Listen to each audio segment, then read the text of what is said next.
Speaker, and by extension to the members of Oyo State House of Assembly, to align with the national policy goal of achieving a single-digit tax system aimed at improving the ease of doing business within the state, this administration has decided to enact a bill titled Oyo State Taxes and Levies Approved List for Collection Bill 2026. In view of the above, I hereby present to the Right Honourable Speaker and other honourable members of the House the Executive Council extracts of the Oyo State Taxes and Levies Approved List for Collection Bill 2026 for consideration and passage into law. While waiting for your prompt action of my request, please accept the assurances of my highest regard, signed by the Executive Governor of Oyo State, Seyi Makinde.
2, 3, testing. Hello. Hello. 1, 2, testing. 1, 2, 3. Hello. Testing. 1, 2, 3, testing. Hello. 1, 2, 3, testing. And I believe it is important that for the commissioner designates, they are to submit their CVs before 9 a.m. tomorrow morning so that the committee can work on their CVs. Lastly, message from the governor to the Right Honorable Speaker, Oyo State House of Assembly, Parliament Building Complex, Secretariat Ibadan. Title: Issuance of 200 billion naira Oyo State Infrastructural Bond. It is my pleasure to extend warm greetings to your Right Honorable Speaker and members of Oyo State House of Assembly in our efforts to sustain economic growth and improve service delivery service delivery. This administration has decided to raise 200 billion naira bond, infrastructure bond, from the capital markets for the refinancing of the state's short-term loans towards financing the ongoing infrastructural projects in the state. Based on the above, I hereby present to the Right Honorable Speaker and the honorable members of the House the Executive Council extract on the issuance of 200 billion naira Oyo State Infrastructure Bond for deliberation and concurrence. While thanking you for your kind consideration of my request, please accept the assurances of my highest regard. I also want to use this opportunity to shed more light on this by reading some parts of the ESCO extract.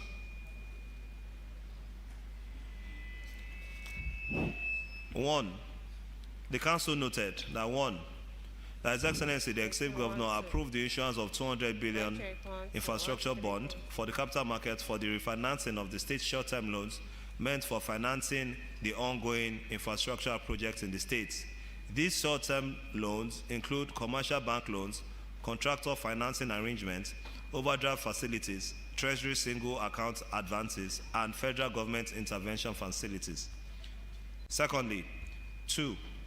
That this request was imperative because of the current structure of these short-term obligations creates significant fiscal pressure through high refinancing risk, evaluated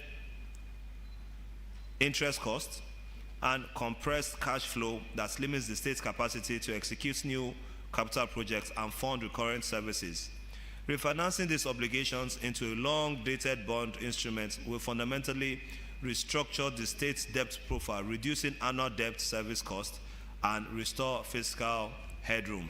Third, that the existing short-term obligation carry weighted average interest rate of 22 to 26% per annum against the proposed bond of an average fixed interest rate of 17 to 19% per annum, as well as maximum of 2.35 one-off fee of the bond issuance. The bond, when issued, is expected to save the state government an estimated annual interest repayment of approximately 10 to 14 billion naira.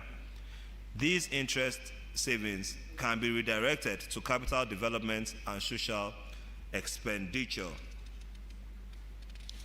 Moving on.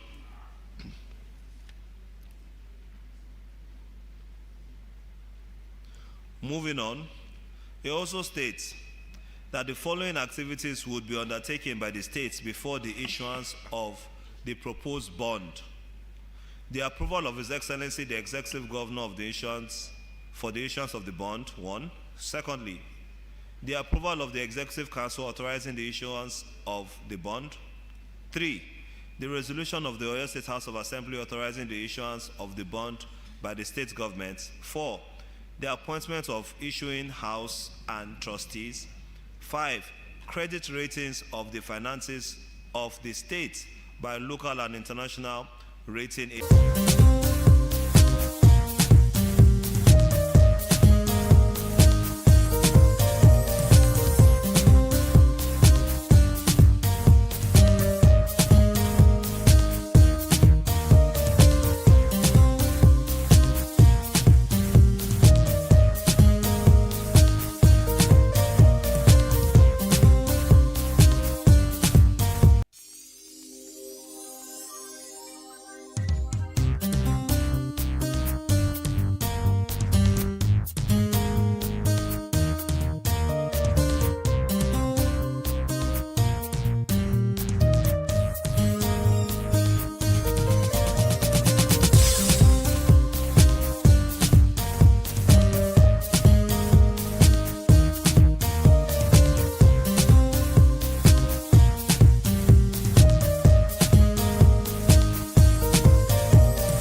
agencies as well as local rating of the project to be financed by the proposed bond. 6, approval of the Debt Management Office, Abuja, for the issuance of the bond and guarantee for the loan, that is, the irrevocable standing payment order. 7, preparation of trust deed and bond documentation. 8, registration and approval for the issuance of the bond by the Security and Exchange Commission. 9, roadshow and book building. 10, bond issuance, allotments and listing. And lastly, 11, disbursements and refinancing of the existing short-term obligation.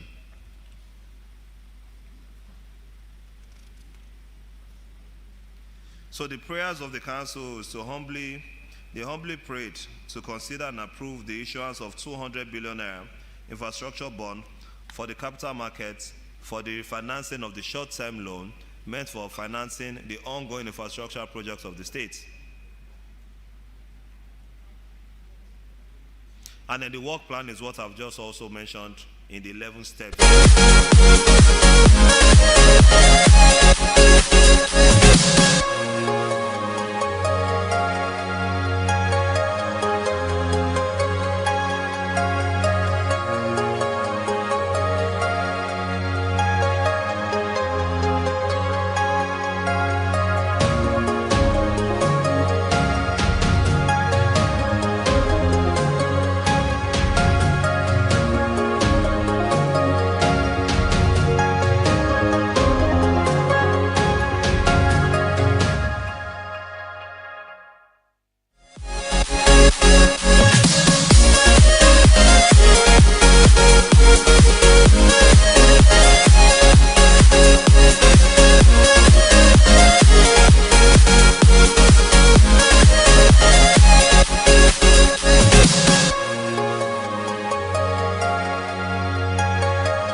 Let us pray. Almighty God, ruler of heaven and earth, we beseech thee to inspire and guide all our counsels and actions, so that we may always walk in the paths of justice, love, and charity to one another. Help us with thy grace to do those things that promote the unity, happiness, and prosperity of Nigeria. Amen.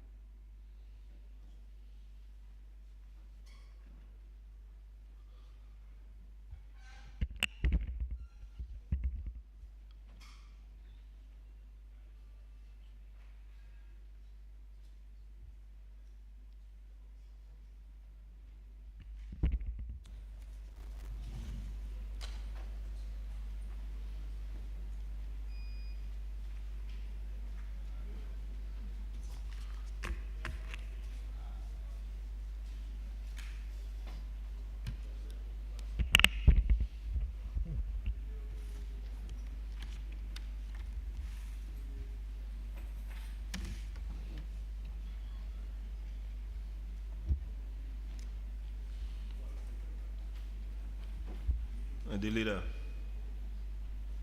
Good afternoon, Mr. Speaker and esteemed colleague. Next item on the order of paper is approval of vote and proceeding of Thursday, 4th of June, 2026.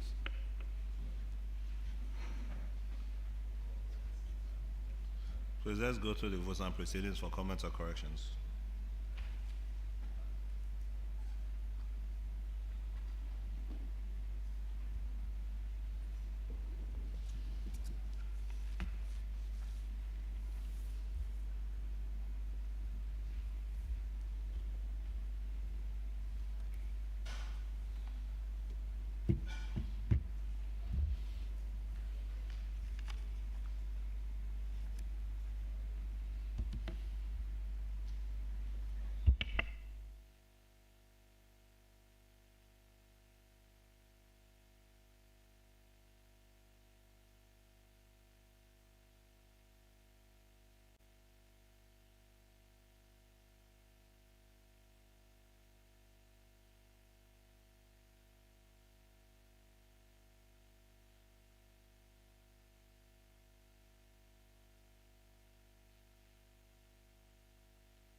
The leader. Mr. Speaker and esteemed colleague, in the absence of any observation, comments, or objection, I rise to move for the approval of vote and proceeding of Thursday, 4th day of June, 2026 as a working document of this Assembly. Distinguished colleague, I so submit. Mr. Speaker, distinguished colleagues, my name is Salami Wali Wahinde, member representing Repolon, Sogo State Constituency. I write to second the motion as moved by the leader of the House that this Honorable House do adopt the vote and procedure of Thursday, 4 June 2026. Mr. Speaker, I so second. A motion has been moved and duly seconded that this House do approve the votes and proceedings of Thursday, 4th June 2026. Those in favor say aye. Those against say nay. The ayes have it. Mr. Speaker and esteemed colleague, next item on the order paper is message for the governor. No message from the governor. Next item is order announcement by Mr. Speaker. No announcements for now. Next item is petition and correspondence. No petitions or correspondence. Next item is matter of budget public minister, Mr. Speaker.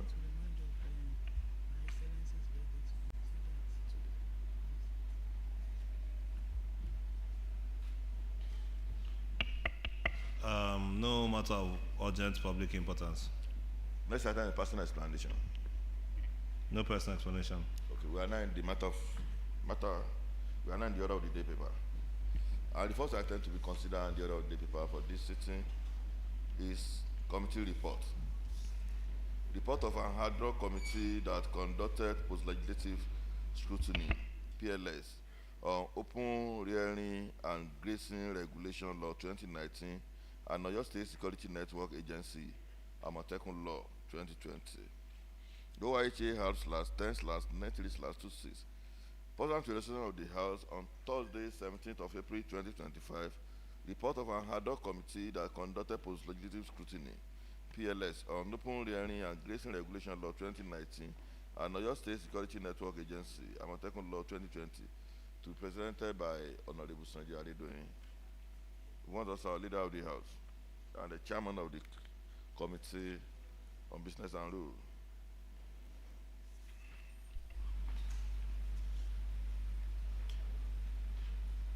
The leader, you can present the report. Are we?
I will, for the benefit of time constraint, I will take preamble, objective of the post-legislative scrutiny, and the recommendation of the committee on both laws. The leader, Yeah. I think because the importance of this particular report,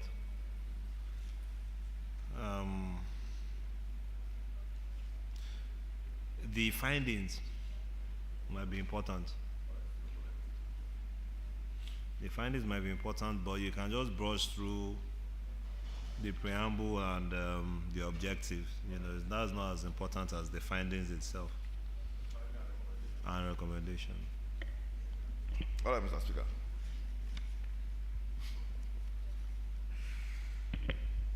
Committee report. Report of another committee that conducted post-legislative scrutiny, PLS, on open rearing and grazing regulation law 2019 and Oyo State Security Network Agency, Amatekun Law 2020. Preamble. Pursuant to the resolution of the House on Thursday, April 17, 2025, that another committee, in collaboration with the House Post-Legislative Scrutiny, PLS, unit, conduct a comprehensive review and scrutiny of Oyo State open rearing and grazing regulation law 2019 and Oyo State Security Network Agency, Amatekun Law 2020.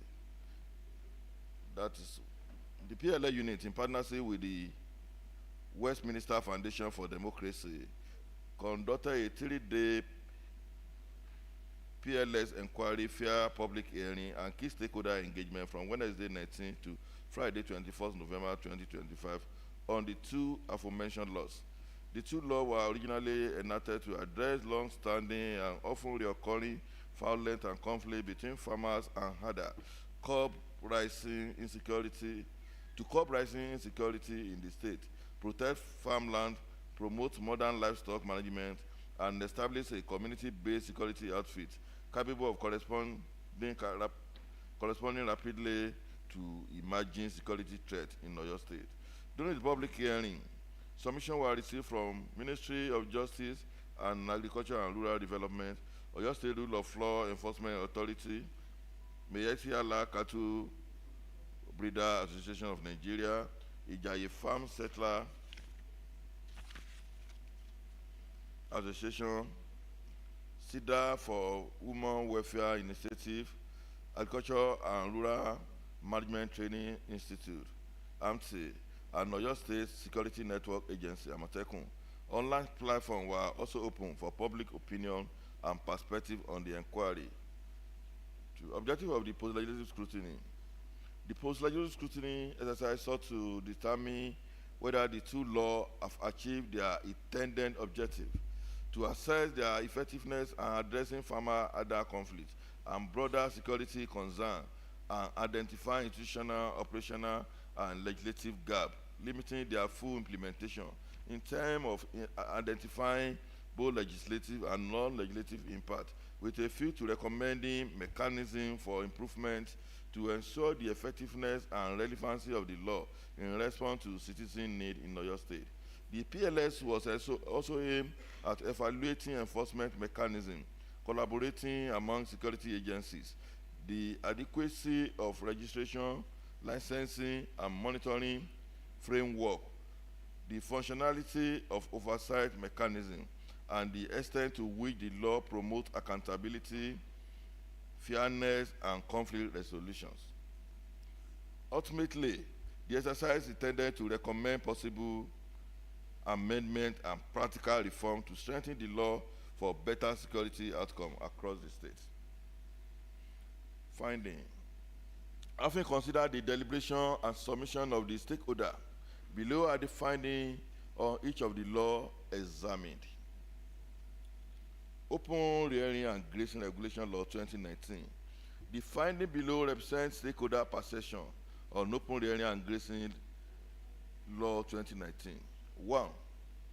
Stakeholder acknowledge the law has yielded notable positive impact, particularly in areas where enforcement is active. This includes a reduction in violent classes, better protection of farmland, and increased adoption of modern livestock system. 2.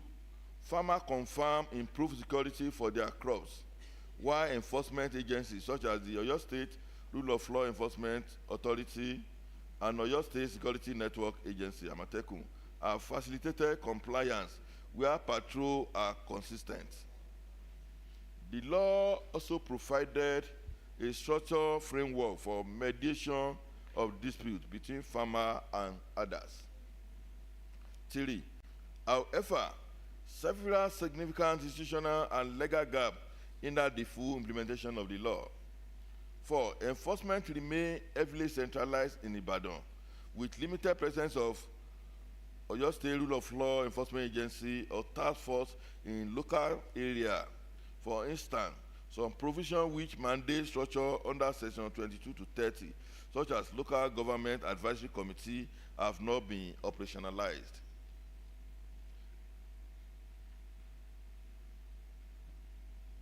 Number 5, there is lack of synergy among the Oyo State Security Network Agency, Amatekun, Nigeria Security and Civil Defense Corps, NCDC, the police and other agencies, resulting in overlapping mandates, weak communication channel, and mistrust.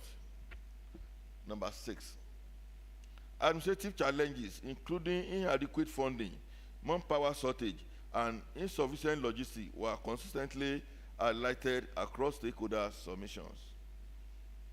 Number 7, it was found that implementation remained uneven, largely due to inadequate logistics, limited manpower, and insufficient funding for field monitoring, enforcement, and extensive services. Number 8, the Ministry of Agriculture noted that ranching and semi-intensive livestock systems are viable alternatives to open grazing, but require substantial capital investment, technical support, and sustained sensitization of livestock owners. Number 9, it was established that Farmer-other conflict persists in some agrarian community, often arising from trespass on farmland, crop destruction, and poor dispute resolution and mechanism at the grassroots level. Number 10, gap were identified in interagency coordination, particularly among agricultural officers, security agency, and traditional institutions, which affect the effective enforcement of the law. Number 11, it was further found that data on livestock population, grazing routes, and ranch location remain inadequate, limiting evidence-based planning and policy implementation. Section 3, session by session observation on identified gap. Section 4.2, permit minor to add cattle under adult supervision, which contradicts section 13D and 31 subsection 1D of the Oyo State Child Rights Law 2006. Section 5 to 8, legislation process lack time bound requirements, and the identification mechanism are weak, undermining effective monitoring. Number 3, section 6, community consent for ranching often lead to delay due to resistance and entrenched stereotype about pastoralistic.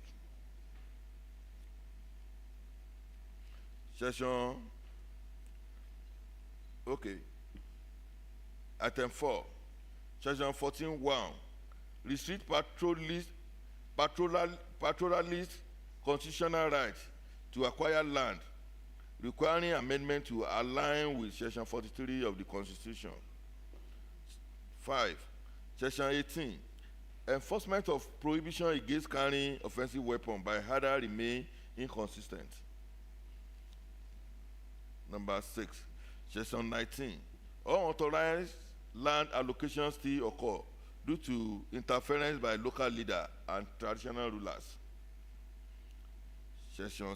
Number 7, section 21, subsection 2 and 3 and 26, instance of arbitrary fine and presumed guilty others without throughout investigation or mediation were reported.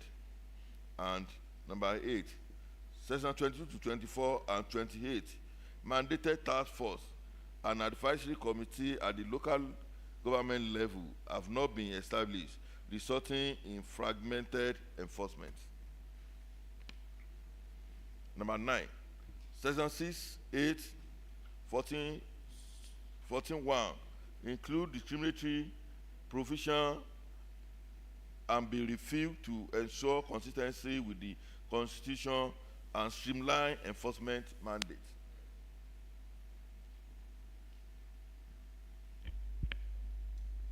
Identify socio-cultural and practical challenges. Stereotype and mutual mistrust remain dominant in farmer-other interaction, complicating the enforcement of the law. 2, poor public awareness continue to limit compliance. Stakeholders emphasize inadequate sensitization in local languages and lack of accessible educational material. And 3, economic challenges associated with the compliance, such as fine, permit, and transport restriction,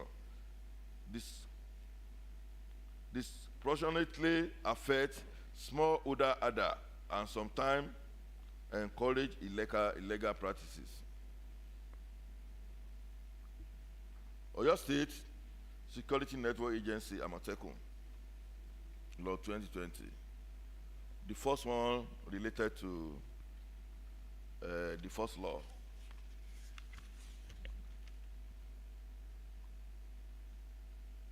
Which is open rearing regulation, prohibition law. This is on the issue of Amatekun. The finding of Amatekun are this. The following finding emanated from stakeholder perception on Oyo State Security Network Agency Amatekun Law 2020. The law has significantly enhanced grassroots security through rapid response, community intelligence, joint patrol, and operation against kidnapping and robbery. 2. The Peace Heritage Foundation acknowledged the COF feasibility and community acceptance, but raised concern about occasional high-handedness and human rights challenges. Number 3. The Ministry of Justice highlighted structural weakness in oversight, recruitment standard, disciplinary process, and collaboration with the Nigerian police. Number 4, the agency recorded some achievements, but emphasized the need for clearer legal direction in recruitment, discipline, interagency operation, and political neutrality safeguard. Session by session observation or identify gap in the law, that is Amatekun law. Section 8, recruitment of COP members. There are no statutory recruitment criteria. This gap affects discipline, competency, and professionalism. 2. Section 7, subsection 3, 1, and 16, qualification of board secretary. This section contradicts each other. Harmonization was recommended to specify that the board secretary must be a state council on grade level 13 or above. Section 3, item 3. Section 23, Independent Amatekun Complaint Committee has not been constituted according to the extant provision. All submissions confirm that this committee has never been established. This is a major accountability gap.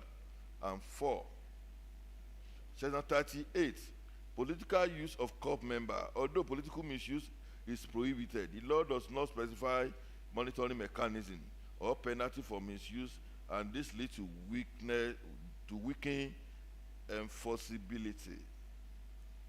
Other key issues identified. 1.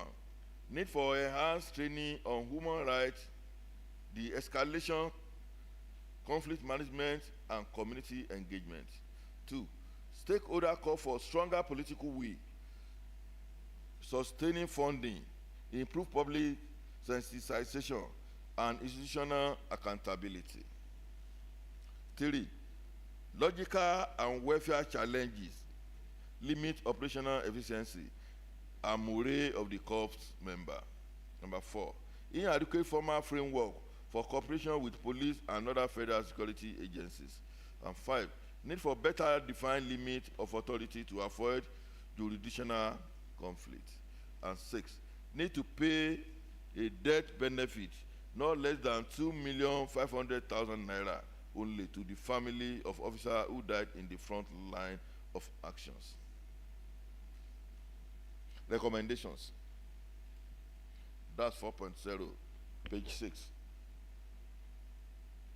Arising from the deliberation and submission of the stakeholder on the open hearing and grazing regulation law 2019 and Oyo State Security Network Agency law 2020, the post-legislative scrutiny unit of the House hereby recommend for the approval of the House the following on the two laws that open hearing and grazing law 2019. 1. The executive arm of government or through the Ministry of Agriculture and Rural Development and Justice and Oyo State Security Network Agency Amatekun in collaboration with the local government chairman to establish open hearing and grazing provision task force pursuant to section 22 to 26 mobile court mediation committee 22-26 mobile okay, let me take it again. Through the Ministry of Agriculture and Rural Development and Justice and Oyo State Security Network Agency Amatekun in collaboration with the local government chairman to establish open hearing and grazing provision task force pursuant to section 22 and 26. Mobile court and mediation committee at the local government level, with traditional institutions participating under clear oversight structure. This will ensure peaceful coexistence between herdsmen, farmers, and host communities. 2. Through the Ministry of Local Government and Chieftaincy Matter, to empower local government chairmen to establish the Local Government Advisory Committee on grazing regulation pursuant to section 28 of the Open Rearing and Grazing Regulation Law 2019, comprising traditional rulers, farmers, representatives, other leaders, that is Seriki, Bale, and the Oyo State Security Network Agency, Amatekun, to enhance grassroots monitoring, mediation, and enforcement of the grazing law, especially in our grassroots.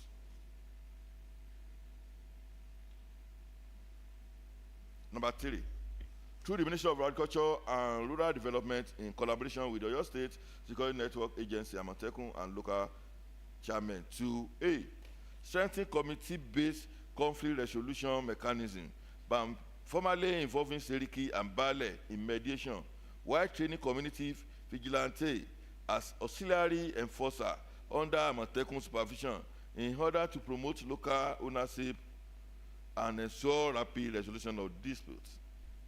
And 2, that is B, prohibit cattle rearer from occupying unapproved public space and private land for grazing, while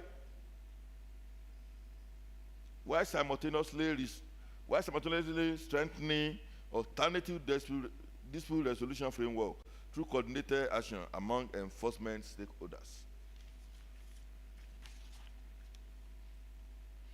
And 2, the executive arm of government be held through the Ministry of Agriculture and Rural Development to establish state-owned model ranch in each senatorial district and promote livestock value chain investment, including feedlots, modern abattoir, cold chain, and processing facility to ensure economic inclusion of pastoralists and the sustainability of livestock production.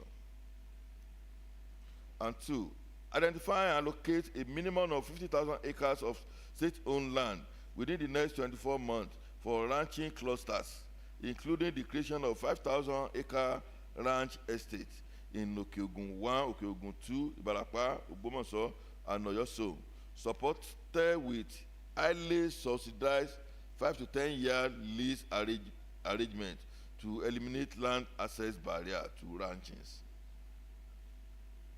3, introduce a comprehensive ranching support framework, including financial and input subsidy, the launch of an Oyo ranching support fund with 5 billion seed capital to provide zero interest loan and up to 70% subsidy on fencing, borehole, and improved livestock breed.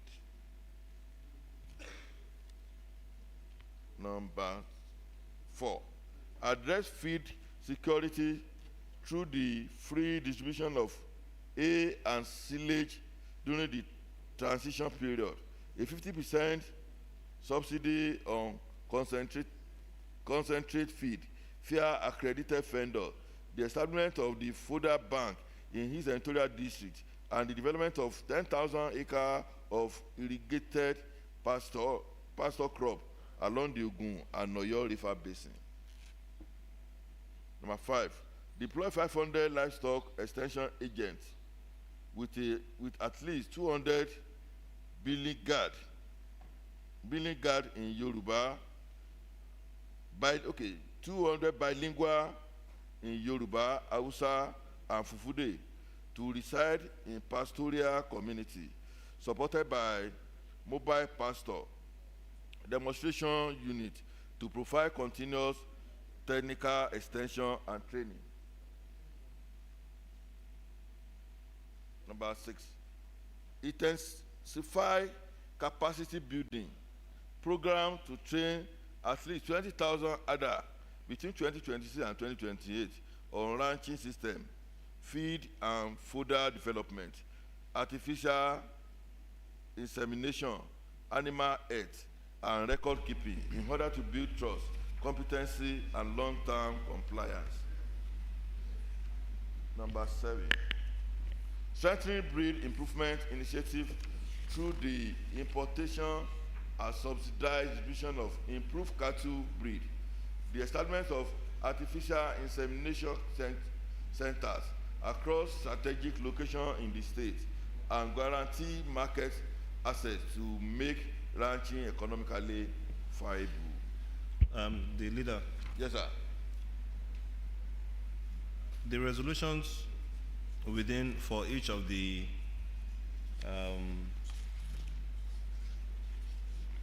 MDAs, you can just read the most important parts. Like, for example, if it's the Ministry of Agriculture and Rural Development, maybe 3. Okay. Member con. Then the House. Then maybe if it's Okay, let me go. Oyo State's All right. Mamotekun 3. Like Okay, that, please. Member con go, Can go through it. and digest the order at their own convenience. And then you can come up with your suggestion, observation to the committee before we go to the drafting of the big session. So let me go to the page 10. That is the Ministry of Agriculture and Rural Development and Oyo State Rule of Law Enforcement Agency be held to strengthen their collaboration to establish independent complaint mechanism, disciplinary tribunal, and community oversight panel to prevent abuse of power and strengthen accountability.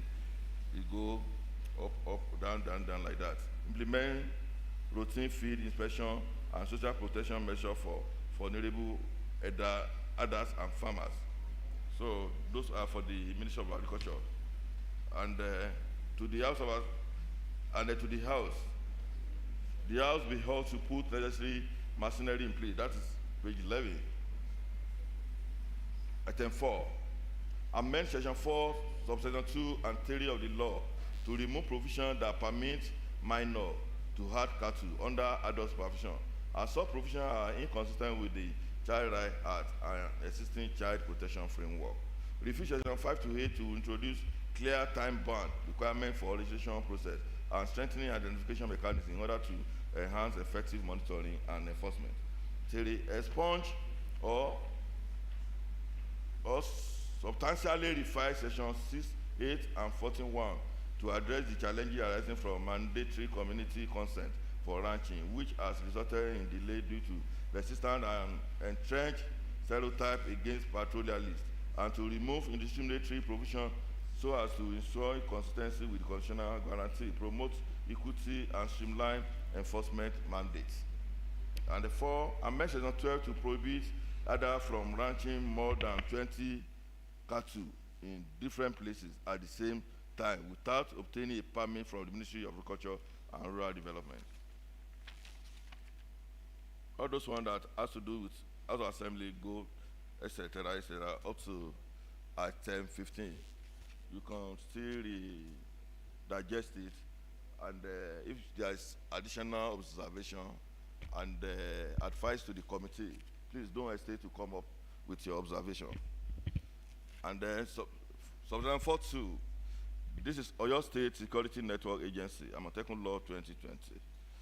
The executive arm of government be held through Oyo State Security Network Agency, Amatekun, to fully constitute and operationalize the establishment of independent Amatekun Complaint Committee as provided for under Section 23 of the law to ensure accountability and public confidence and trust, as well as to prevent the abuse of power by Amatekun Corps. Those are the recommendations on the Amatekun law. It go down based on the item. You can explain it.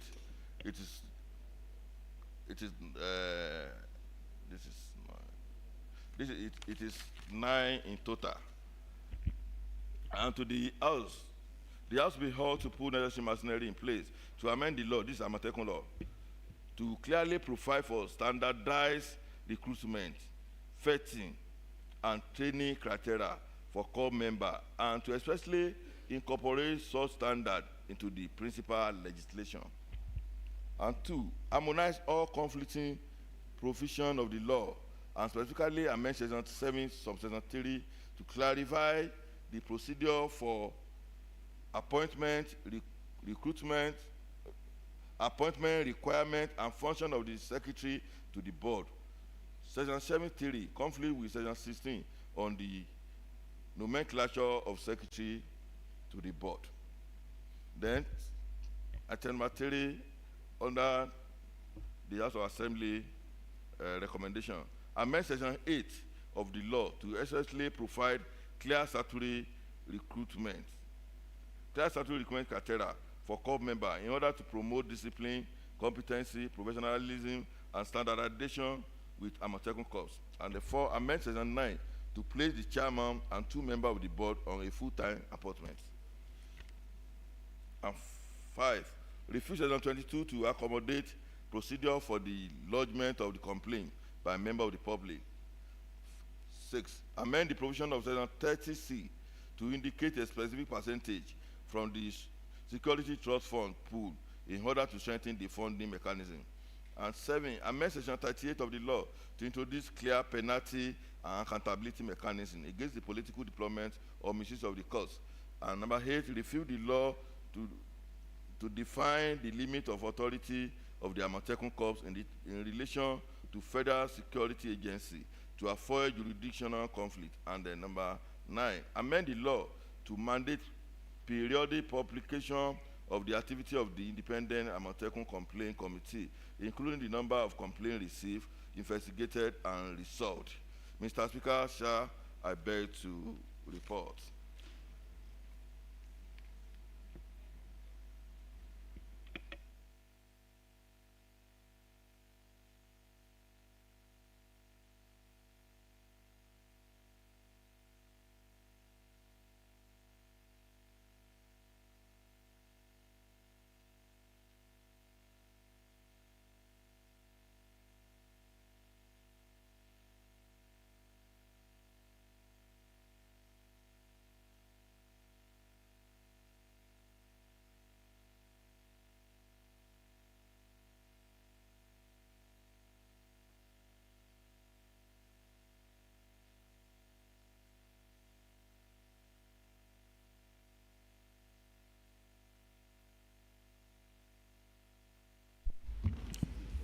Mr. Speaker, distinguished colleagues, I write to move for the report submitted by the chairman on the committee on ad hoc committee conduct post legislative security scrutinize on open hearing and grazing regulation law 2019 and Oyo State Security Network and Agency Amotekun Law 2020 be received by this honorable House. I so move.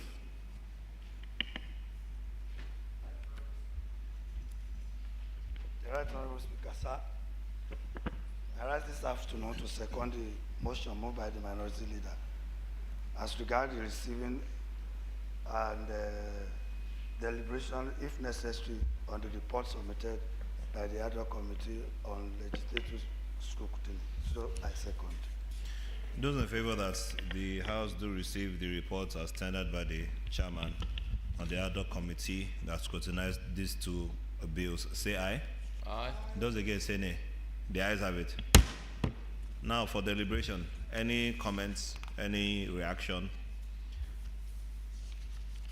I mean, it is I have to give kudos to the committee for the work that they've done.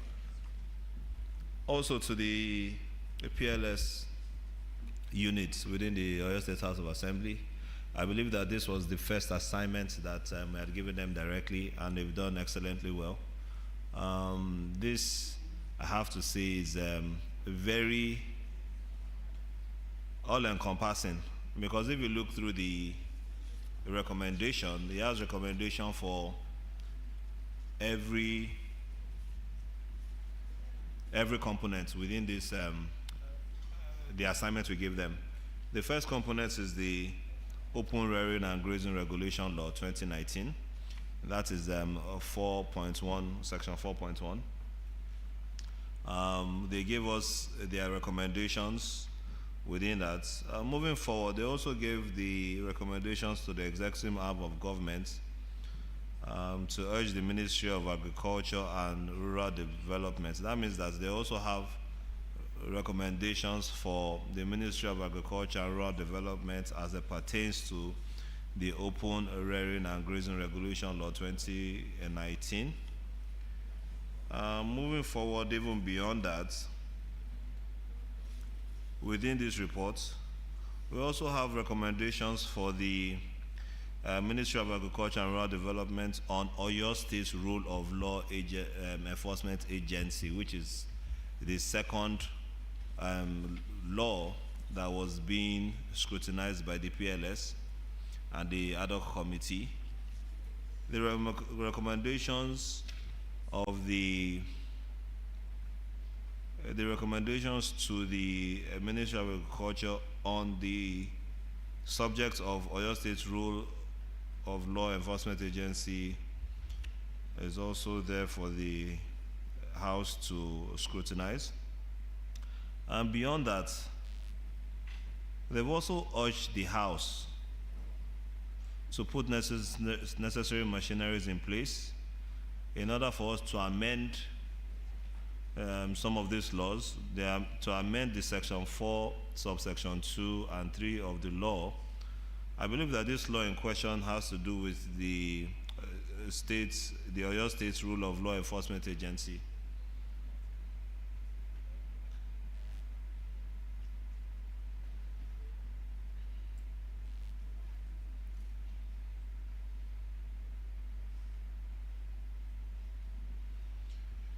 I want to confirm from Madam Clerk that is it the Oyo State Rule of Law Enforcement Agency that we did the second reading for last week? Or is Oyaka anti-corruption? Okay, not this one. I believe that there's another amendment that was requested from the executive for this one also, aside from Oyaka. But notwithstanding, we will start the amendment of the rule of law.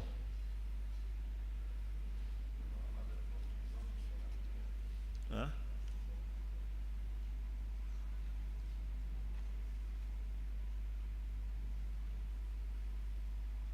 Okay, for open rearing and Amotekun.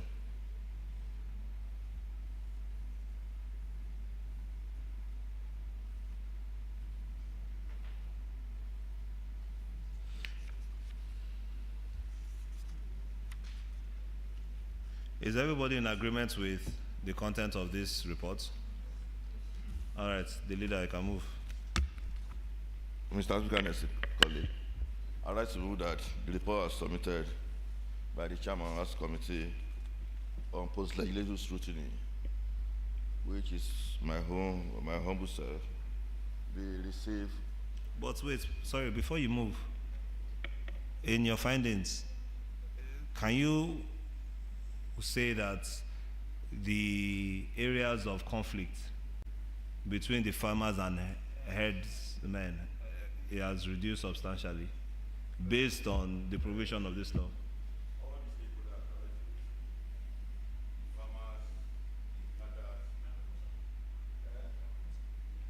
Yes, all the end users, they acknowledge it.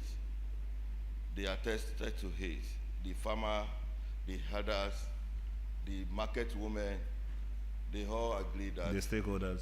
all the stakeholders agree that the existence of the law has reduced conflict to bare minimum level. Barest And minimum. the conflict resolution that was put in place has made it more robust for interaction between the parties to be meeting at a center in order to resolve their conflict. But we just need to strengthen those laws. Okay, so Honorable Peter Ojadogun, can you attest to the fact that there's more peace between farmers and herders, especially in the rural area?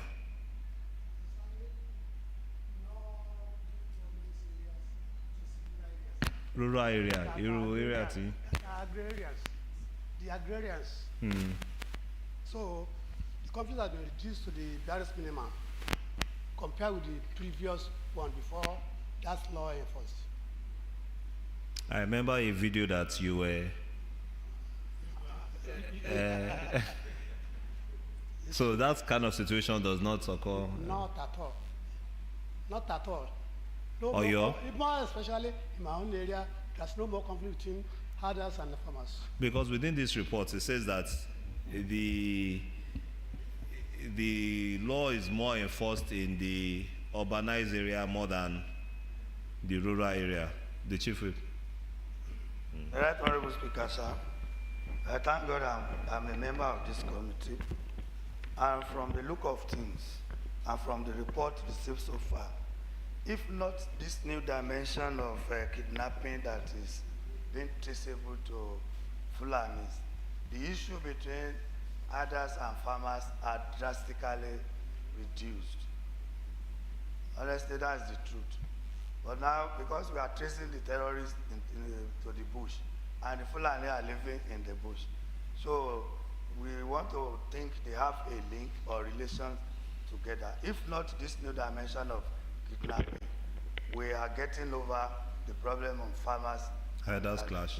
And there is a distinct difference between farmers herders clash and the operations of bandits and terrorists. So there are two different things. All right, the leader. Thank you, Mr. Speaker. Because the truth of the matter is that if there is not the intervention of the Amatekun and the open hearing regulation, the situation would have been worse by now. Because the name Amatekun, it brings fear to the ear of those arbitrary others. There is nowhere they hear Amatekun that they will not think twice. And the rule of law enforcement agency has equally helped to a large extent to enforce those laws. But we just need to strengthen those laws, and that is the essence of this report. Okay. So, Mr. Speaker, distinguished colleague, I rise to move that the report as submitted will be approved and the recommendation be adopted as a working document of this assembly. Distinguished colleague, I submit. Mr. Speaker, distinguished colleague, I write to second the motion that the report submitted by the chairman of this committee on this report be adopted by this honorable as so second. Those in favor that the contents within the committee reports be approved by this House and that the resolutions and recommendations within this report be adopted and approved by this honorable House, say aye. Aye. Those against, say nay. The ayes have it. Next item.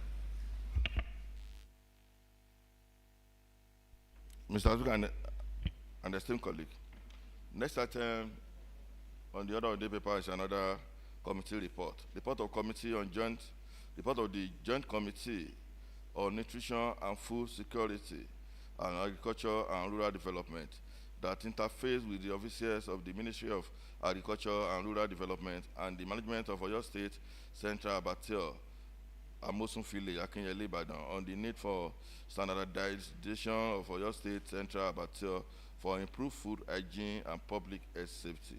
OIHA House/10/94/26.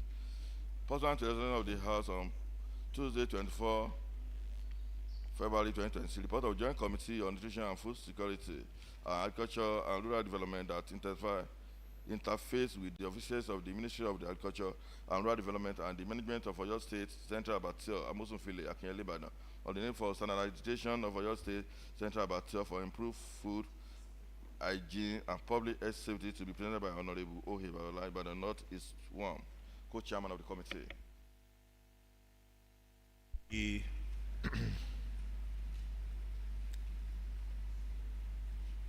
The chairman, please present your report. The Right Honorable Speaker, sir. Baba Olaviodun is my name. I represent the extraordinary people of Ibadan North East Constituency 1.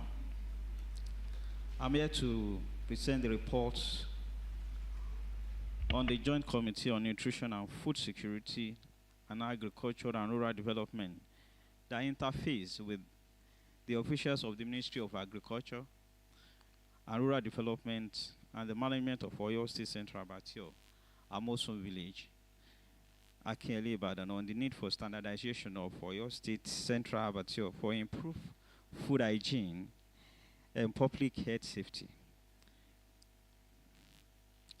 Preamble. Pursuant to the resolution of the House on Tuesday, 24th of February 2026, that the Joint Committee on Nutrition and Food Security and Agriculture and Rural Development interface with the official of the Ministry of Agriculture and Rural Development and Management of Oyo State Central Abattoir, Amosun Village, Akinyele, Ibadan, on the need for standardization of Oyo State Central Abattoir toward achieving hygienic and safe beef consumption in the state. The committee met with the officials of the Ministry of Agriculture and Rural Development and the management of Oyo State Central Abattoir, Amosun Village, Akinyele, Ibadan, on Tuesday 10th and Thursday 26th February 2026, with a view to assessing reliable information on what hindered the development and the workability of the Central Abattoir since its establishment by successive governments in the state. The findings. After exhaustive deliberation and review of the submission, the committee has these findings. 1. That the executive arm of the government through Central Abattoir was conceived to be the public-private partnership, PPP, arrangement between Oyo State government and C&E Limited. The project was decided to be designed, built, operate, and transfer, DBOT model, with the Oyo State government providing a suitable 10 hectares of land behind Lam additional cattle control post, Akinyele, as its equity shares in the contract agreement. This contractual agreement was entered into on May 8, 2009, with a moratorium of 18 months and a tenure of 30 years, after which it will be transferred to the state government with 20% and 80% net revenue accruable to the state government and C&E Limited, respectively. 2. That the abattoir was completed in year 2010, and in line with the Memorandum of Understanding, MOU, it was to be only abattoir for all the local government area in Ibadan land. For administrative convenience, C&E Limited, with the support of the state government, was to develop depot in all the local government and local council development area in Ibadan land. 3. Equally, part of the agreement was provision of van through PPP between the state government and C&E Limited for the transportation of beef to various markets and depots for onward sales to consumers. 4. The contractual agreement on May 8, 2009 was revised on the 27th February 2014.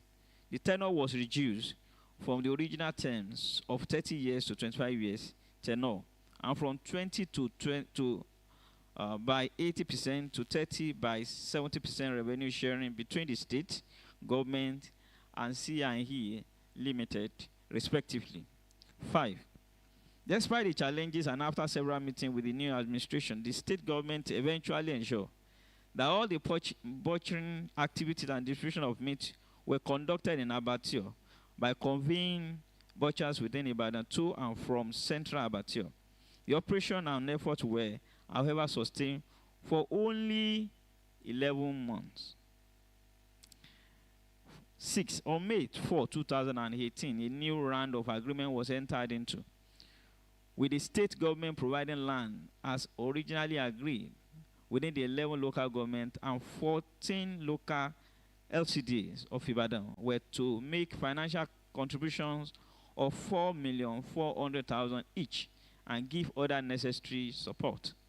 7. The ownership of the budgets was, however, agreed to be vested in a special purpose vehicle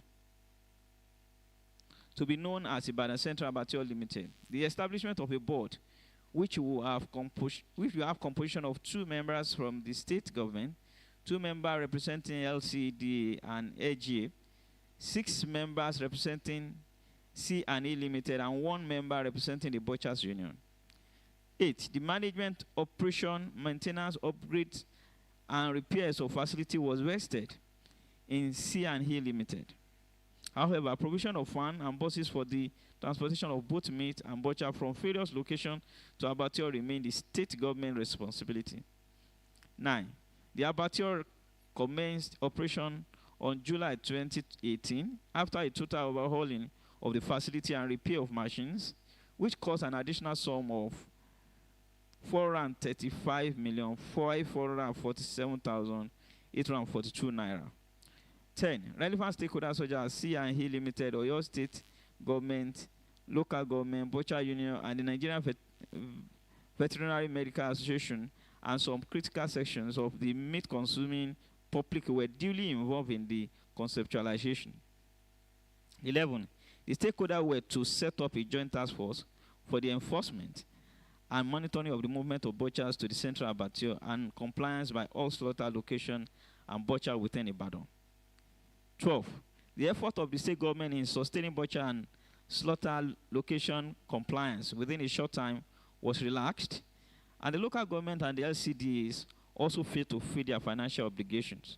The land on which the abattoir was built, which was supposed to be equity share of the state government in the contractual agreement, was paid for by the C&E Limited, with the promise that it will be reimbursed from the local government LCD financial obligation.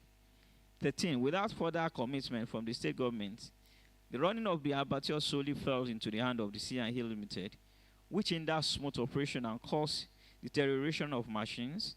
In addition, butchers within the Ibadan metropolis returned to their former practices, and other small abattoirs sprang up, which prompted C&E Limited to litigate against the government. 14. The moribund slab inside the adequately fragile cantonment was resuscitated, which frustrated the government policy of central abattoir and caused a leakage and loss of revenue for the abattoir. 3. Recommendation. Arising from the foregoing findings, the committee hereby recommends for the approval of the House as follows: that 1. The executive arm of the government, through the Ministry of Agriculture, Rural Development, Justice, and Local Government and Chieftaincy Matter, be urged to resuscitate the revised contractual agreement between Oyo State Government and C&E Limited, dated 14/2018, that mandated all the 11 local governments and 14 LCDs to provide financial commitment and other support by each local government towards workability of the central abattoir in Akinyele, Ibadan. B. The Ministry of Agriculture and Rural Development be urged to expedite action towards the establishment and composition of Ibadan Central Abattoir Board as captured in the Partnership Agreement of 2018. C. The Ministry of Justice be urged to review existing litigations between C&E and the Oyo State Government with a view to exploring an out-of-court settlement that protects the state's interest and ensure the continued operation of the central abattoir. D. The Ministry of Local Government and Chieftaincy Matter be directed to enforce full compliance with all 11 local government and 14 LCDs area in Ibadan with their financial obligation under the revised contractual agreement of May 4th, 2018. The Ministry of Agriculture and Rural Development, in collaboration with the Ministry of Health, the Ministry of Veterinary Medical Association, and the Joint Task Force to take steps to shut down all illegal, unapproved slaughter slab within the Ibadan metropolis to enforce the government policy on central abattoir and safety and safeguard public health. 2. Executive arm of the government be urged to formalize the state government's equity contribution by transferring the certificate of occupancy of the land of which the central abattoir is situated to the partnership entity in fulfillment of its obligation under contractual agreement of May 4th, 2018. 3. Management and the C&E Limited be urged to embrace continuous private partnership with the state government for sustainability of Central Abattoir Board in order to achieve its intended objective. And B. to implore to submit within 2 weeks a comprehensive rehabilitation plan for the deterioration equipment alongside new innovation ideas and the way forward to improve the operational capacity of abattoir as agreed with the Joint Committee on Nutrition and Food Security and Agriculture and Rural Development. Mr. Speaker, we beg to move.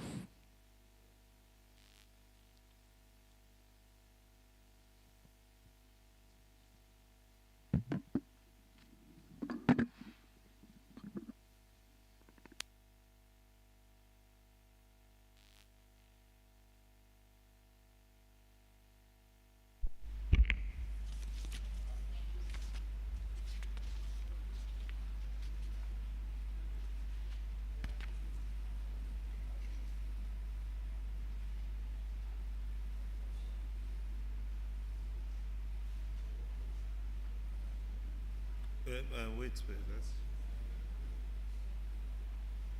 Have you, Chairman? Agree. Have you signed?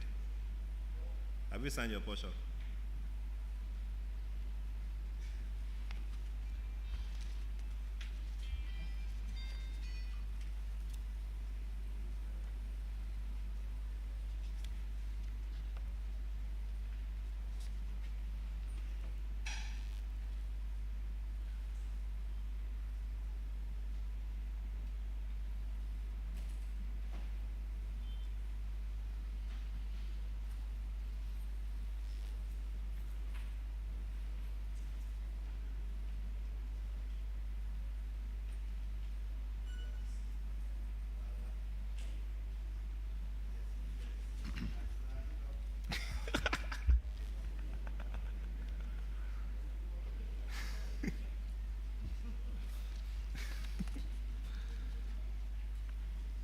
The leader.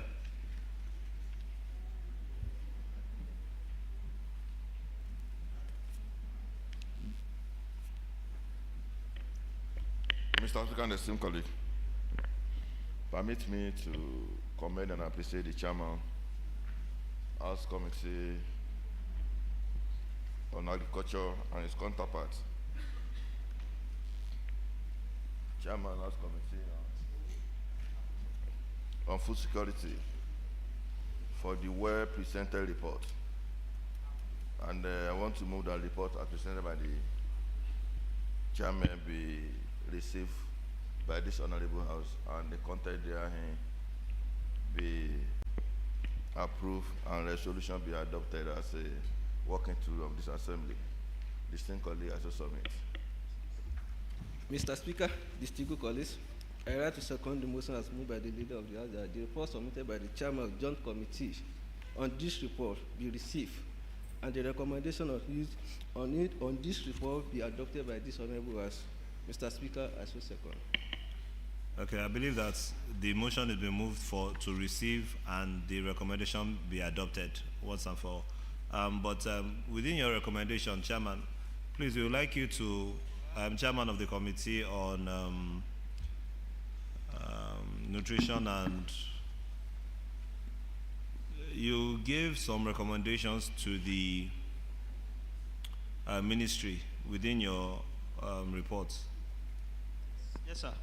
Okay, please, the assignment for you is just simply put that in 3 months' time, please, we would like you to follow up on the implementation of your recommendation to all concerned. So that means that in 3 months' time, we will go through the recommendations here, and then we'll use that to interface with every other person that you have given some sort of resolution on this matter, Okay, to sir. see what the compliance level is, or to see if there's a difference or an impact Okay. by this report. Okay, sir. All right, so done. So that being said, the report has been tendered by the Joint Committee on Agriculture and Nutrition. Those in favor that the content within this report be received by this honorable house and the recommendation be adopted by this honorable house, say aye. Aye. Those against, say nay. The ayes have it. Next item.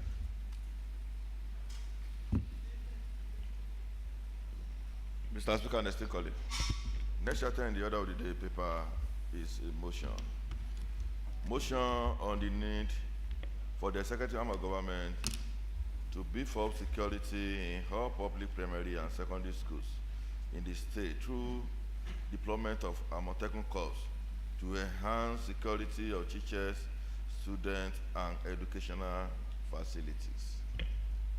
OIHM/10/136/26 that this Honorable House take cognizance of prevailing security situation presently being experienced in the state, particularly the recent attack and abduction of teachers and students at Community High School, Esienle, Oyo, and Local Authority Primary School, Yawota, in Holiday Local Government Area, with a field to organize the executive arm of government through the Oyo State Security Network Agency to deploy Amotekun Corps to schools in strategic location across the state for improved security and ensure safety of teachers and students. Honorable Eho Oluwafowokanmi, Ibadan Southwest.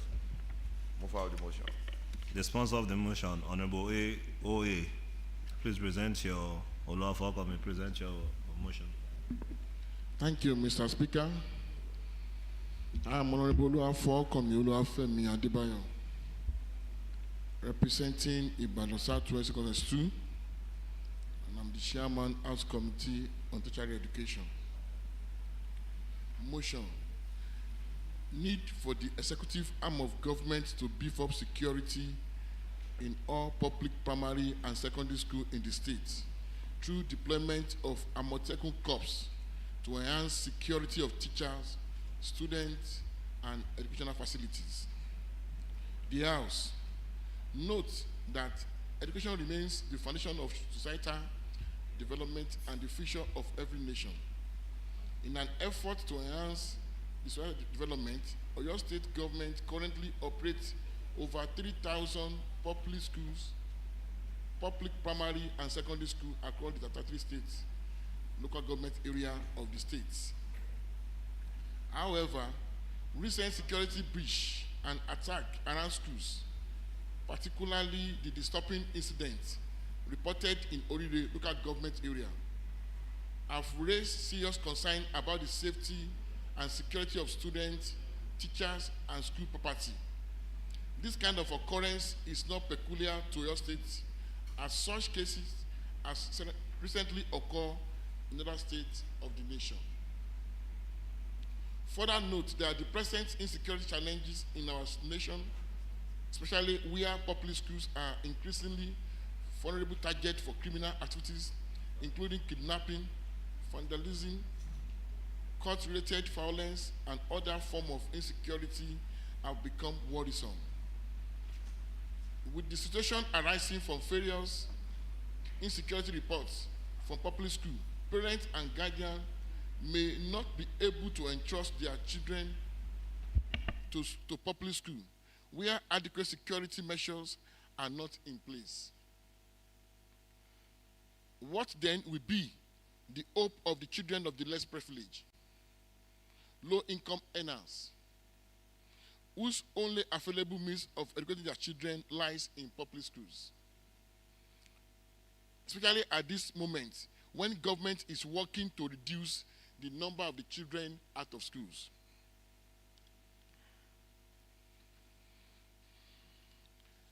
Aware that government is expected to provide a safe, secure, and conducive environment for teaching and learning. The safety of school children, teachers, and non-teaching staffs remain the fundamental responsibility of the government. Our failure to provide functional security measures across all our public schools has led to the present situation we find ourselves. At this moment, we cannot afford to keep silent on the need to take proactive measures, security measures, that will prevent the reoccurrence of the Orire school attack elsewhere in Oyo State. Further aware that the state government must put necessary measures in place to deploy Amotekun security personnel and other security agents to each of our public schools to prevent criminal activities and improve emergency response in the event of any likely security threat around the schools. This will also rebuild the hope and confidence of parents and guardians in the safety of their children, so that the last school attack will not return us to the era where parents are scared to send their children to school. Observe that the presence of the trained security personnel, particularly in public schools within the rural area that are boundaries and borders the federal forest, will strengthen surveillance, intelligent gathering, and aid rapid response to any security threats. This school security architecture aligns with the commitment of the present administration, ably led by His Excellency Governor Seyi Makinde, who has been working tirelessly since inception of his administration to ensure good, safe, and free access to quality education for all citizens, especially the children of the less privileged. Resolved to commend His Excellency Governor Seyi Makinde for his unwavering commitment to the security of lives and property, and his continued support for the Oyo State Security Network Agency, Amotekun Corps. To urge the arm of government through the Oyo State Security Network Agency, Amotekun Corps, to immediately commence a phased deployment of trained Amotekun personnel to all public primary and secondary schools across Oyo State, particularly schools in rural area and those close to the federal borders and forestry boundaries in Oyo State.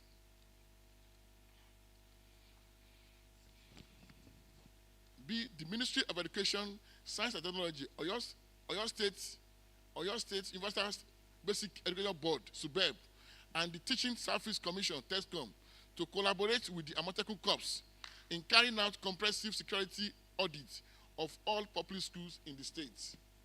C. The Ministry of Education, Science and Technology, and Oyo State Security Trust Fund to establish a school security initiative that will provide dedicated security personnel, communication gadgets, emergency alert system, and other security infrastructure in the public schools. D. The Ministry of Education, Science and Technology to deploy and enforce a minimum security standard for all public and private schools in the state, including perimeter fencing, access control, lighting. E. The Ministry of Information and Orientation be urged to embark on sustained public awareness sensitization campaign on See Something, Say Something initiative to encourage reporting suspicious activities around the schools. F. The Ministry of Finance to prioritize the release of funds appropriated for school security to ensure timely implementation of the approved measures. The Ministry of Education, Science and Technology, Oyo State Security Trust Fund to establish a functional emergency response and quick reaction unit in each educational zone in collaboration with the Nigerian Police Force, NCDSC, and Amotekun Corps to respond promptly to distress call from any of our schools. The Ministry of Education, Science and Technology to integrate security, education, and safety drill into the school curriculum to equip pupils and students with basic safety and emergency response skills. Urge the executive arm of government to make adequate budgetary provision for the recruitment, training, deployment of additional Amotekun personnel, specifically assigned to public schools, to public school protection duties. Urge the executive arm of government to encourage community development association, parent-teacher association, traditional rulers, and other critical stakeholders to partner with government and security agency in safeguarding schools within their respective community. And lastly, mandate the House Committee on Education, Basic and Secondary School, Security and Strategy to conduct periodic oversight on the utilization of the fund allocated for security to ensure transparency, accountability, and also interface with the relevant MDAs on the implementation of the actionable measure put in place and report to the House shortly. Mr. Speaker, sir, I beg to move. The motion has been moved. Honorable Godede.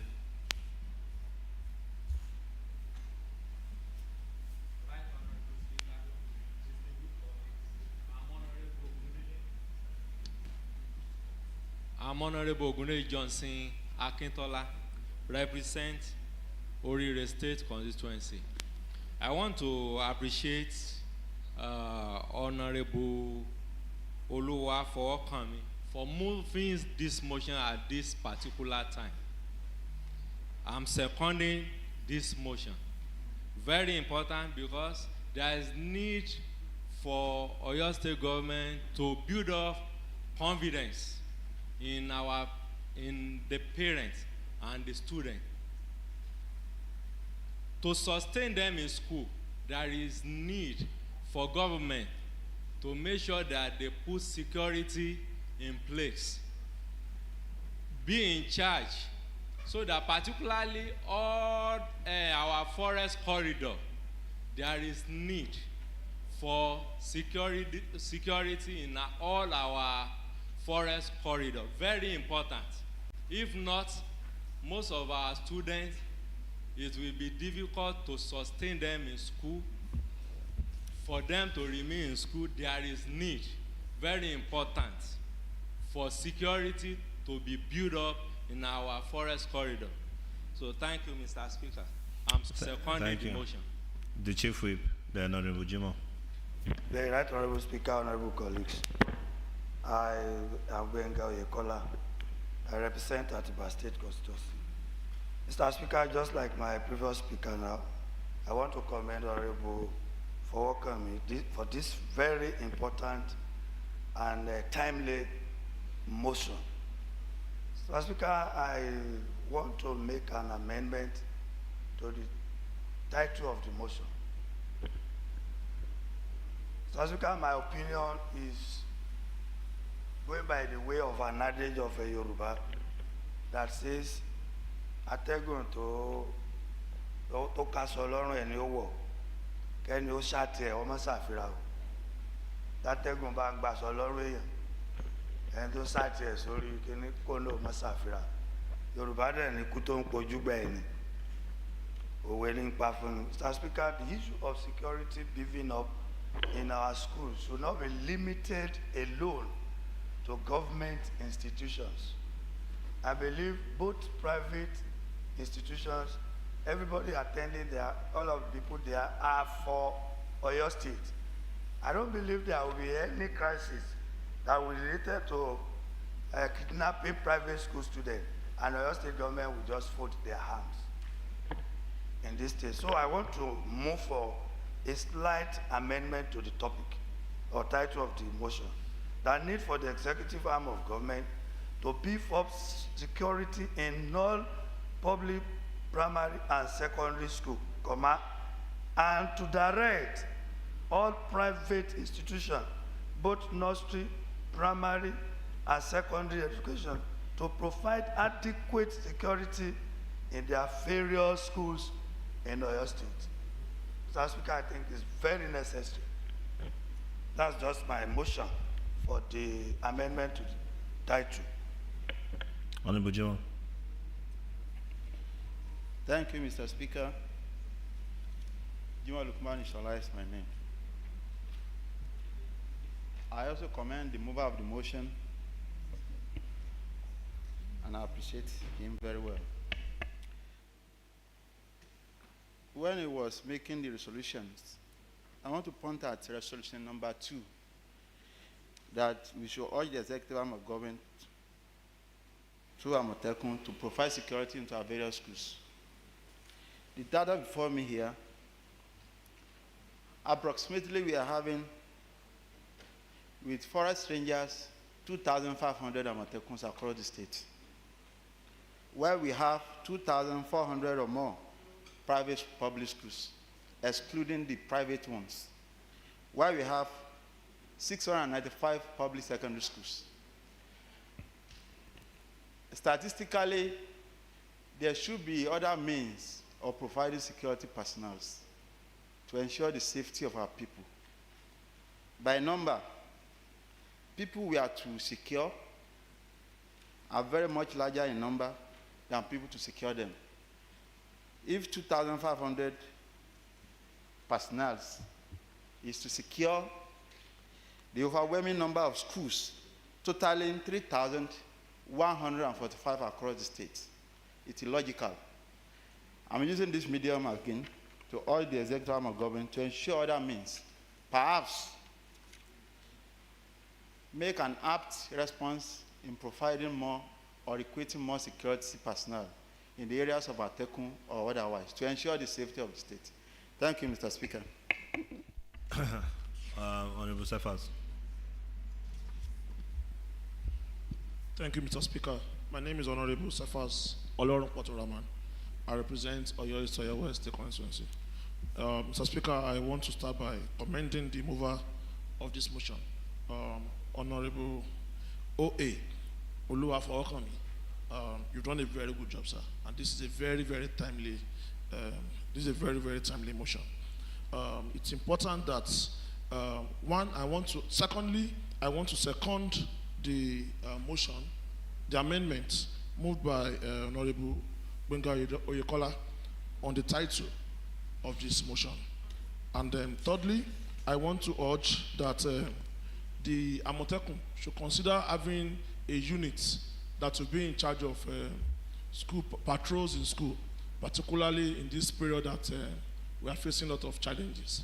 It's not just about the security situation, the banditry or terrorism issues alone. Even within our schools, we have some students that are already calling for serious security attention. You see them throwing stones, you see them attacking their teachers, you see them doing things that are not meant to be done in schools. So if we have say security units working to support the operations in the school, I believe this will be very, very helpful. It's also important for the Amotekun to consider, because of the numbers, because of the challenges they have with numbers, it's important that we consider collaboration with hunters, with the local hunters, with the Agbekoya and other security units to see how they can get volunteers and to support this activity. And the House of Assembly should also, the committee should see how we can get this into the budget so that Amotekun can provide for funding of such activity. Thank you very much, sir. I think for Honorable the Chief Whip's amendment, resolution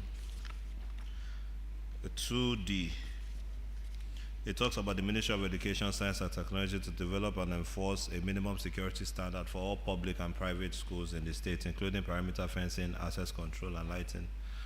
The truth is that how much Honorable Jim also mentioned about the number of people that needs protection versus the number of people that are, the security agencies and personnel that are available. I agree with Honorable Gudele when he says that to boost the confidence of the people on in returning back to the schools, I would have said that the focus now should be in the areas where there's a border community or in the areas where there's a forest, in the rural communities, especially. You go ahead. That was my thinking, sorry, Mr. Speaker. Because going by the figure and facts given by Honorable Jimon, it is obvious that depending on Amotekun to safeguard all our schools in Oyo State, it's not possible. The number of Amotekun is not even up to the number of the schools we have. But the reality is that most number of schools concentrated in rural area, in the urban area. Like the local government now, where the incident happened, we have less than 8 secondary schools there. Then we have something like 10 primary schools. They are not close, but within the local government, the number of Amotekun there, they can safely safeguard the school there. Likewise in other rural communities. So like Mr. Speaker was pointing, we should limit the exercise for now in order to make it effective to all our border and the rural community, so that the number of Amatekun we have presently can equally make that one to happen immediately. So is this only even for Amatekun? What about the police? I mean, the police are the primary security operatives that should operate in any Honorable Babalola. Now we now rely heavily on Amatekun. And thank you, Mr. Speaker. The mover of the motion made it very robust. The argument that the number of the Amatekun may not suffice has been taken care of in the resolution number 3.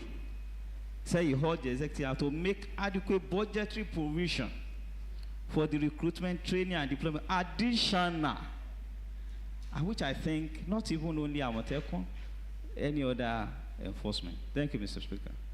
yes, so it shouldn't just be only Amatekun. I think we can amend the title to say Amatekun and other security, or even just Amatekun and the police, you know, and even other security agencies and operatives within the state. And volunteers. And the thing is that within the urban space, as the leader was talking about before, we have a more sophisticated security infrastructure, like within Ibadan, for example, as compared to other areas. Honorable Musba. Mr. Speaker, we can equally engage the local hunter through the local government chairman in each local government to support our Amatekun corps to rural area. For the schools. For the schools. During school hours. Exactly. And I believe that maybe there has been some signs of people surveying the schools in question that were that the students were kidnapped from. And because there's no security operatives in that vicinity, nobody was unable to understand the dangers of some funny characters coming to, you know, investigate to see how they can carry out operative. But if it could be a deterrent, we are not saying that when the bandits in their multitudes should go to an area, because it won't happen to your state again, the 3 or 4 personnel will not be able to, but at least it will give people time to, you know, the DS.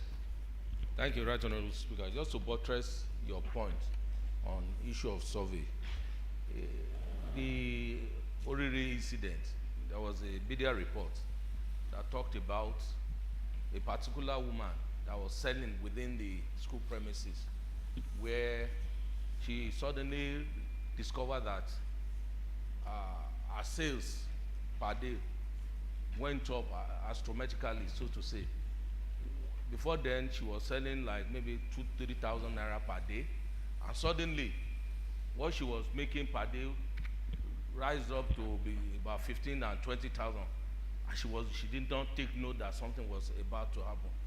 So what we're saying here, in essence, is that there's a need for us, when you see something or hear something, it is important for us to say it out.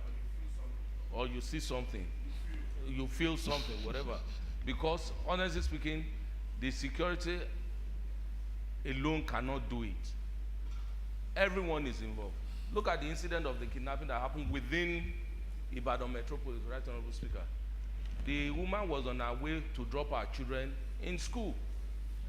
So what we're talking about here, Mr. Speaker, is that everybody is involved, including myself and yourself, Mr. Speaker, including Majority Leader. Thank you, Mr. Speaker, sir. Yes. So, all in all, the comments have been made. I don't think there's any new, because I want us to focus on, I don't want us to start talking about other incidents. And is it about this motion? Go ahead. As long as it's going to add to this motion. Okay, go ahead. Thank you, Mr. Speaker. You know, I think this time around, in the security level of the schools, if the police station can be engaged by fencing their police station throughout the federation, there's no reason why the primary school and secondary school are not going to be fencing. We need to apply that one into this resolution. But by fencing school, it's part of the security architecture in the reason why it will not be easier for them to go inside directly. It is within the resolution. 2D. Honorable Olabi. Thank you, the right honorable speaker. Honorable Lushola Adewale Olabi is my name. I represent about the Northeast Constituency 2. Right honorable speaker, I want to take it to the notice of the House that there was a time when ad hoc staffs in local governments were stepped down for gainful employment for a lot of people in our local governments. There are people that are working as ad hoc staffs, security ad hoc staffs in local governments. Thereafter, the government of the day told the local government chairman through a memo that they should raise guards that will work as security in each local government, in rural areas 50, and in urban areas like Ibadan, main city, I think less than 50, 20 and 30 in some places. The approval for the employment of these guards since last year November have not been approved. If we have 50 people working as vigilantes in each of our rural local governments, they could collaborate efforts to join every other security operatives in the states. If it is in Okeogun, and we have 10 local governments where 50 vigilantes will come together, 500 in number, to work as a team with the security operators we have on ground, I think a lot of our security problems will be solved. Thank you. The Committee on Local Government, please find out what's happening with what Honorable Olabi has just said about the recruitment exercise that is still ongoing. Well, I don't even know what has happened with that, but the Committee on Local Government, please find out what the status of the recruitment of 50 local vigilantes is. I'll be expecting a report from the Committee on Local Council on that particular matter. And that being said, we will agree to amend the title to encompass not just the Amotekun but also the other security for agencies, especially the police, because it is their primary responsibility for internal security of Nigeria. And then outside of that also, we would also encourage other security operatives, be it civil defense or local vigilantes or whatever the case is in the title. We also agree that within the motion, all the resolutions within the motions is accepted and by the House. And so therefore I'll put the question to the House that those that are in favor of the amendment that has been made to the title, and that the House do approve and adopt all the resolutions within this motion, say aye. Aye. Those against say nay. The ayes have it.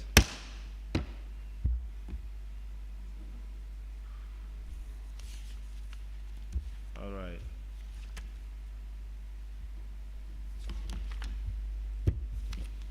Mr. Speaker, distinguished colleague, I rise to move for the adjournment of the sitting till Thursday, 11th of June, 2026 by 10 a.m. The leader.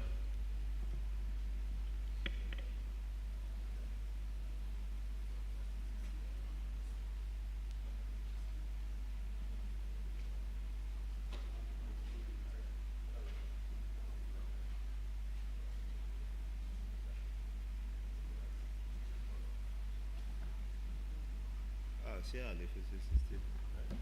Share the system.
The sitting has been adjourned till Thursday, 11th of June, 2026 by 10 a.m. I do submit by 10 a.m.